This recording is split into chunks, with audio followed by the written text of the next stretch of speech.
बिलासपूरची breaking news समोर येते। खेड रत्नागिरीमधून काय नेमकी बातमी आहे? खेडमधून रामदास कदमांचे सख्खे भाऊ हे विजयी झाल्याची मोठी बातमी आपण बघतोय।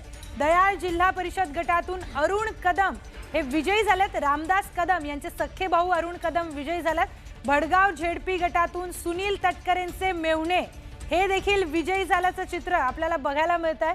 मोठी बातमी आपण खेडमधून बघतोय। खेडमधून रामदास कदमांचे सख्खे भाऊ हे विजयी झालेत। रामदास कदमांची प्रतिष्ठा ही खेडमध्ये पणाला लागलेली होती आणि आता आपण बघतोय की अरुण कदम हे विजयी झालेत। दयाळ जिल्हा परिषद गटातून ते विजयी झालेत।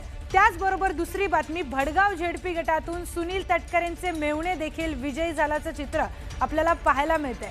आपण काही दिवसांपूर्वीच पाहिलं होतं की रामदास कदमांनी गंभीर आरोप सुनील तटकरेंवर केलेले होते। त्या सगळ्यांमध्ये ही मोठी बातमी समोर येते।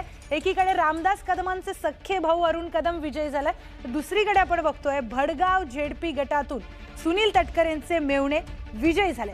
नेते आणि नेत्यांचे नातेवाईक नेमके कुठे विजयी कुठे पराभूत झालेत हे आपण ग्राफिक्सच्या माध्यमातून वेळोवेळी बघतोय।